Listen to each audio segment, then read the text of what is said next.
I wasn't invited to my grandson's graduation, so I called the college about the tuition I'd been paying. What happened next taught my ungrateful son and his entitled wife a lesson about family respect they'll never forget. When I received a text message from my neighbor asking how my grandson James' graduation ceremony went, I was confused. "What graduation?" I asked. That's when I learned that my own grandson had graduated college that very morning, and I hadn't even been told about it, let alone invited. After 4 years of quietly paying his entire tuition, housing, and meal plan without asking for recognition, this exclusion cut deeper than any pain I'd felt since losing my beloved husband 3 years ago. I'm Margaret, a 72-year-old retired schoolteacher who's spent 40 years educating other people's children. I raised my only son Michael with all the love and support I could provide as a single mother after his father abandoned us when Michael was just 5 years old. I worked multiple jobs to ensure he had opportunities one never had, including paying for his college education entirely on my own. When Michael married Diana 15 years ago, I welcomed her into our family with open arms, though she always seemed to look down on my modest lifestyle and teaching background. When their son James was born, I was overjoyed to be a grandmother. I babysit him constantly during his early years while Michael and Diana built their careers, never asking for payment despite Diana's designer clothes and luxury car. When James reached college age, Michael approached me about helping with tuition. Though I was living on a teacher's pension, I had savings from selling the family home after my husband passed. Without hesitation, I agreed to cover James' entire education at State University, $35,000 per year for 4 years, a total of $140,000 from my retirement savings. My relationship with Michael had always been one of unconditional giving. As a single mother, I sacrificed everything to give him a good life. I worked my teaching job during the day and waitress nights and weekends to afford our small 2-bedroom apartment in a good school district. Michael never went without necessities, and I managed to save enough to pay for his undergraduate degree at the same state university James would later attend. When Michael met Diana during his final year of business school, I was hopeful he'd found someone who would make him happy. Diana came from a wealthy family who made their disapproval of Michael's humble origins quite clear at their wedding. Still, I spent $15,000, nearly half my annual salary at the time, to help give them the wedding Diana insisted they deserved. I even took out a small loan to cover the costs, which took me 3 years to repay. After James was born, I became their primary childcare provider. I would drive 45 minutes each way, 5 days a week, to watch him while they worked. Diana would often return home and criticize how I dressed him or what foods I'd prepared, but I bit my tongue for Michael and James' sake. When they bought their 4-bedroom house in an exclusive neighborhood, I contributed $25,000 toward their down payment, money from my late husband's life insurance that I'd been saving for my own future. As James grew older, Diana began limiting my time with him.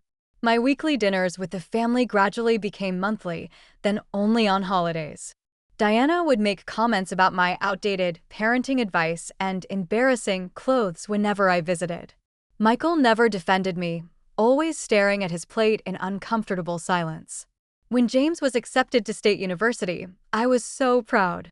Michael approached me privately, explaining that between their mortgage, Diana's shopping habits, and their country club membership, they were struggling to cover James' tuition. Without hesitation, I offered to pay the entire amount. We set up a system where the tuition bills came directly to me, and I paid them promptly each semester. James knew I was contributing something toward his education, but Diana insisted they tell him it was just a small portion so he wouldn't feel like he came from poverty. Over those 4 college years, I saw James less and less. My birthday gifts to him went unacknowledged. My invitations to take him to lunch when I visited the campus were usually declined with vague excuses about study groups or fraternity commitments. Still, I cherished the few moments we did share and continued paying his tuition faithfully, semester after semester. The day after learning about the graduation I'd missed, I called Michael. His response left me stunned. "Oh, Mom, I thought Diana told you." It was a last-minute ceremony change, and they only allowed 4 guests per student, Michael said, his voice lacking any real remorse. Who attended? I asked quietly. Well, us of course, and Diana's parents flew in from Phoenix, he replied. So the 4 people who went were you, Diana, and her parents? I clarified, my hand tightening around the phone. Yes, but Mom, you know how these things are. It wasn't a big deal, just a boring ceremony. James didn't even want to attend himself, but Diana insisted. I see, I said, my heart breaking. The ceremony for the education I paid for in full wasn't important enough to include me. There was an uncomfortable pause before Michael responded defensively. Mom, it's not always about money. We're his parents. Diana's parents are wealthy and have connections that will help James with his career. It just made more sense this way. May I speak with James? I asked. He's not here right now. He's at a graduation party with Diana's family at the country club, Michael answered, then quickly added, it was Diana's parents' treat, very exclusive. I wasn't invited to that either. I asked, though it was more a statement than a question. Mom, don't make this difficult. You know how Diana is about these social events. Her friends would be there, her family. You wouldn't have enjoyed it anyway. I took a deep breath.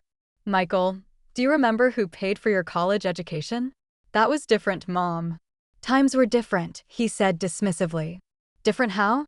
Because I was a single mother working 3 jobs to give you opportunities. Look, Mom, I appreciate what you did, but that was your responsibility as a parent. Nobody forced you to do that, he said sharply. His words felt like a physical blow. After a moment of stunned silence, I responded, and nobody forced me to pay $140,000 for James' education either. What are you saying? Michael's tone suddenly changed, concern creeping in. Nothing yet. I need to think, I replied and ended the call. The next day, Diana called me. This was unusual as she rarely spoke to me directly, preferring to have Michael handle all communication with his side of the family, as she put it. Margaret, Michael told me you're upset about the graduation ceremony. She began without preamble or greeting. You need to understand that these events have protocols. The university only allowed 4 guests, and as James' parents and with my family standing, it was only natural that my parents would attend. The university website clearly states that students receive 6 tickets for the main ceremony, Diana. I replied calmly, having checked this fact myself. There was a brief silence before she continued, ignoring my statement. Besides, James didn't even want a big fuss. He's starting his job at my father's firm next month and was more focused on that. The ceremony was just a formality. A formality that cost $140,000, I noted. Oh, here we go with the money again, Diana said with an audible eye roll in her voice. Michael warned me you'd throw that in our faces eventually. That's why we never told James exactly how much you contributed. We didn't want him feeling obligated to an elderly woman living in the past. I felt my temper rising, but maintained my composure. What exactly does James think about my contribution to his education? Diana laughed dismissively. He thinks you gave him a few thousand as a gift. We didn't want him thinking he came from, well, no offense, but teachers' salary poverty. It would have embarrassed him among his friends. Most of their grandparents set up trust funds, not coupon collections. I see, I said quietly. And what does James think paid for his education? He thinks we paid for it, obviously. We're his parents. That's what parents do when they're successful, Diana stated proudly. My father helped too, of course. Family helping family, you know how it is. The kind of family that belongs in the same social circles. Of course, I replied. Thank you for clarifying the situation. Look, Margaret, I know you're upset, but you need to accept that this is just how things are now. James is an adult moving in elevated circles. Your quaint grandmother role was fine when he was a child, but he's entering our world now. Perhaps it's time you focused on your senior center friends or whatever it is retired teachers do. After ending the call, I sat in my small apartment living room surrounded by photos of James throughout his life, photos that had become fewer and farther between in recent years. On my bookshelf sat a small jar where I'd placed $1 each day during James' college years, planning to give him the $1,460 as a graduation gift to help with his first apartment. Beside it was a handmade card congratulating him on his achievement. I picked up the phone and made 2 calls. The first was to my bank. The second was to State University's financial aid office. 3 days later, I received a panicked call from Michael. "Mom, what did you do?" he demanded, his voice shaking. "What do you mean?" I asked calmly. "The University Financial Aid Office just called me. They said there's a problem with James' degree being released because of some issue with his tuition payments for his final semester. They mentioned your name." "What did you do?" I simply informed them that there had been a misunderstanding, I explained. I clarified that I was not, in fact, responsible for James' tuition as I'd been led to believe someone else had handled it. "What?" "Mom, you've paid his tuition for 4 years. Why would you tell them that now?" "Because I recently discovered that James doesn't know I paid for his education. According to Diana, he believes you and she paid for everything with help from her father. I wouldn't want to take credit for something Diana has specifically told him I didn't do." "Mom, this isn't funny. They're withholding his degree. His job at Diana's father's firm requires proof of graduation. The position starts in 3 weeks." "That does sound concerning," I replied. "Perhaps Diana's parents can help, given their connections and standing. They're on a Mediterranean cruise." "Mom, please, just call the university back and fix this. You can be mad at us, but don't punish James." "I'm not punishing James, Michael. I'm simply correcting a misunderstanding. If James doesn't know I paid his tuition, then clearly someone else must have, according to what he's been told. I've requested that the university review who actually made the payments." "Mom, you know you made those payments." "Yes, but apparently that was meant to be a secret. Diana made it very clear that James was never to know about my financial contribution because it would embarrass him to be associated with teachers' salary poverty. I'm simply respecting the narrative you and Diana created." There was a long silence before Michael spoke again, his voice now pleading. "Mom, please. Diana is hysterical. This could ruin everything for James." "Michael," I said firmly, "for 4 years, I paid $35,000 annually from my retirement savings to give my grandson an education. I drove to campus whenever he would allow it, bringing him home-cooked meals and care packages he often left unopened. I sent cards and called on holidays, frequently going straight to voicemail. And after all that, I wasn't even informed about his graduation. Not only was I not invited, but I was deliberately excluded while being lied to about the number of allowed guests." "It wasn't like that, Mom," Michael protested weakly. "Then what was it like, Michael? Explain it to me. Explain why the woman who raised you alone, who sacrificed everything to put you through college, who has given your family over $180,000 in financial support over the years, wasn't worth a seat at her own grandson's graduation." When Michael couldn't answer, I continued, "I want James to know the truth. All of it. I want him to know who paid for his education. I want him to know about the graduation I missed. And I want an apology from all of you. Once that happens, I'll be happy to sort things out with the university." "Diana will never agree to that," Michael whispered. "Then I guess James will have some difficulty getting his degree," I replied. "The choice is yours." After my conversation with Michael, I proceeded with the plan I had carefully developed during those 3 quiet days. The day after discovering I'd been excluded from the graduation, I had contacted my bank and requested documentation of all payments made to State University over the past 4 years. I asked them to prepare a detailed report showing each transaction, date, and amount, along with an official letter verifying that these funds came from my personal accounts. The bank manager, who had known me for decades, was happy to expedite this request. My second call had been to the university's financial aid office. I spoke with the director, explaining my situation calmly and clearly. I didn't want to cause problems for James, but I needed to correct the record regarding who had financially supported his education. The director was sympathetic, especially when I explained how I'd been excluded from the graduation ceremony despite my substantial financial contribution. "Mrs. Wilson, we take family educational contributions very seriously," she had told me. "Our records clearly show you as the payment source for your grandson's tuition. If there's been a misrepresentation of these contributions, we can certainly help clarify the situation. We agreed that they would temporarily place a hold on releasing James' official degree documentation, not the degree itself, which he had already received at the ceremony, but the official transcripts and certification that employers typically require. This hold would remain in place until the financial matter was resolved. I also consulted with my longtime friend Patricia, who had practiced family law before her retirement. She advised me on how to document all financial contributions I had made to Michael and Diana's family over the years, including the wedding gift, down payment assistance, childcare services, calculated at market rates, and various loans that had never been repaid. The total, including James' tuition, exceeded $230,000. After my ultimatum to Michael, I received a text message from Diana. "How dare you pull this stunt? This is why we keep you at arm's length. You're toxic and manipulative." I didn't respond.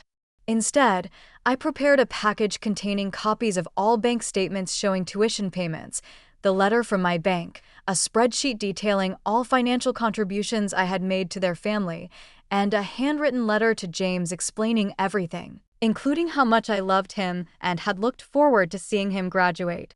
The next day, I received a call from a number I didn't recognize. "Grandma?" James' voice sounded confused and hesitant. "James," I said warmly. "It's wonderful to hear your voice." "Dad and Mom are having a huge fight," he said. "Something about my tuition and you not being at graduation? I don't understand what's happening." "It's complicated, sweetheart," I replied.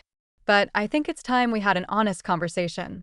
They told me you gave a small gift toward my education, like $1,000 or something," James said.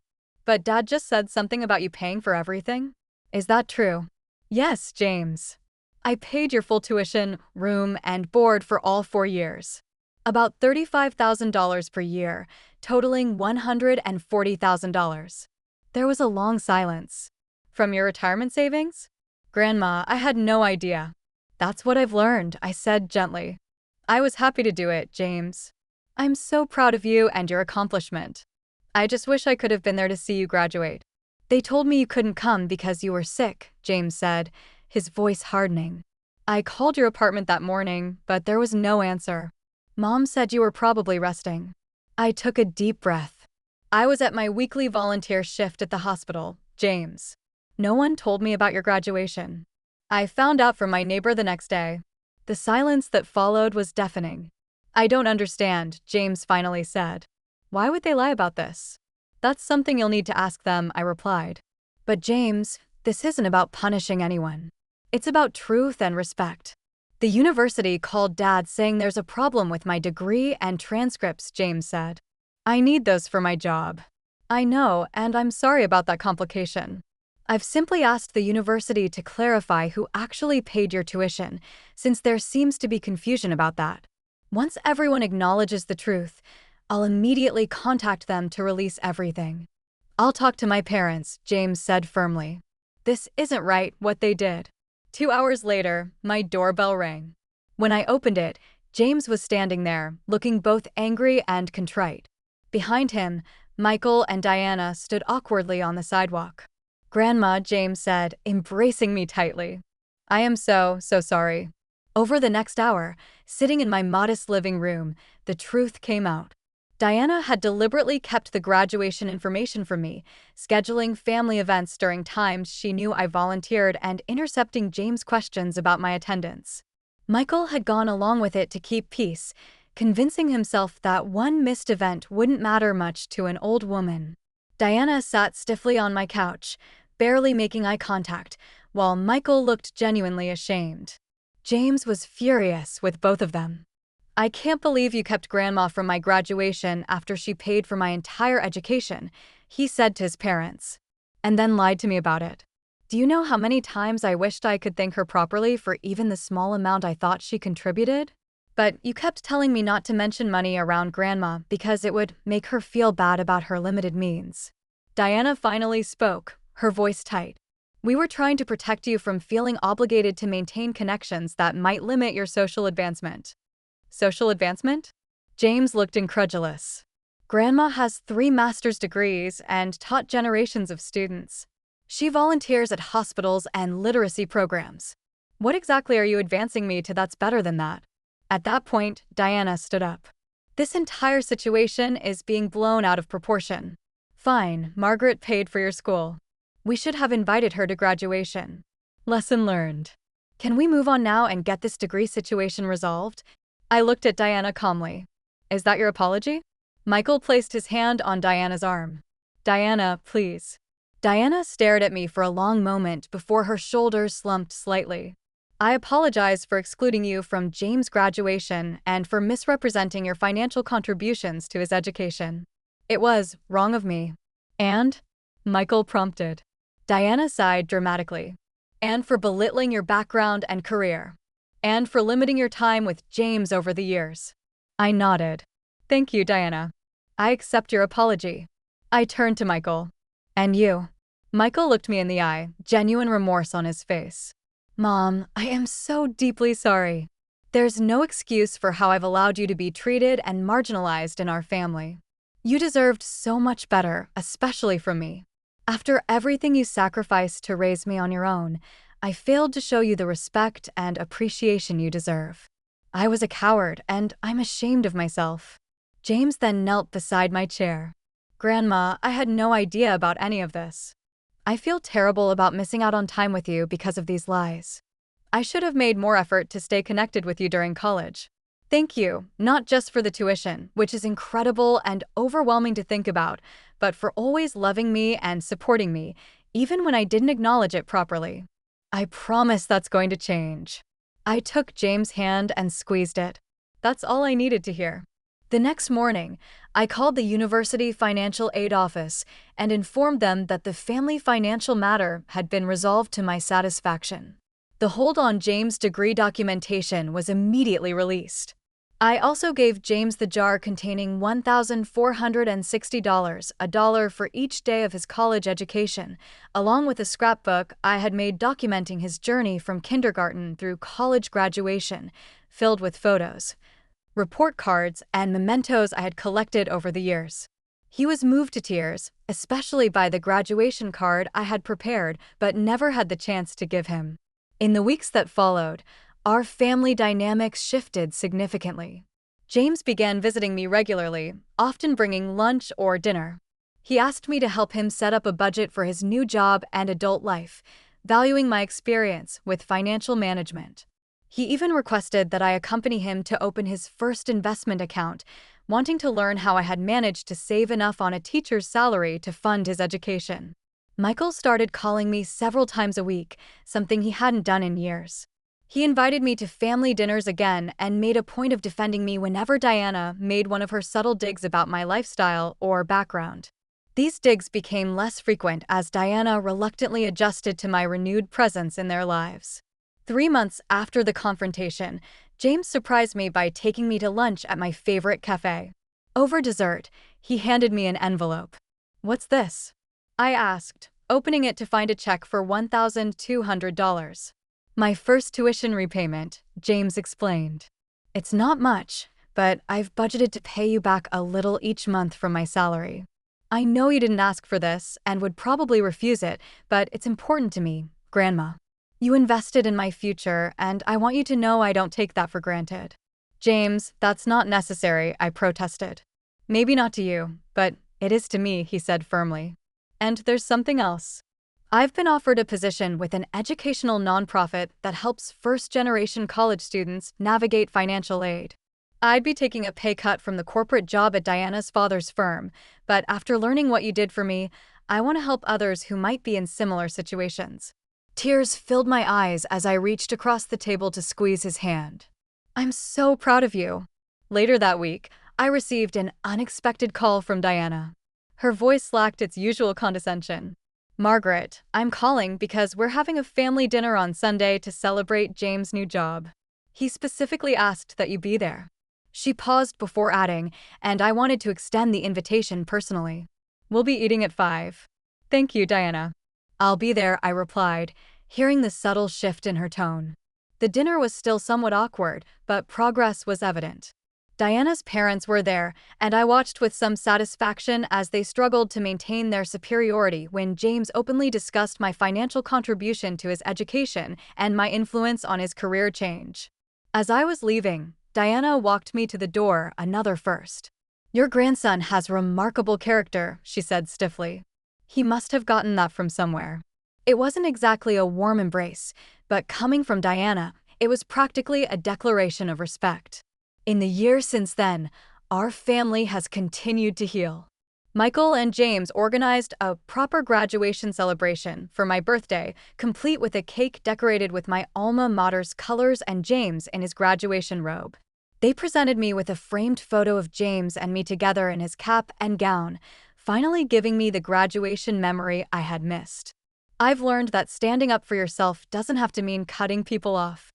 Sometimes, the most powerful revenge isn't about punishment, but about revealing the truth and requiring acknowledgement of your worth. The $140,000 I spent on James' education was an investment, not just in his future, but in the valuable lesson our entire family learned about respect, honesty, and the true meaning of generosity. The greatest vindication wasn't seeing Diana humbled or Michael remorseful, but watching James grow into a young man who values integrity over status and recognizes that real family worth isn't measured in country club memberships or designer labels, but in the sacrifices we make for those we love.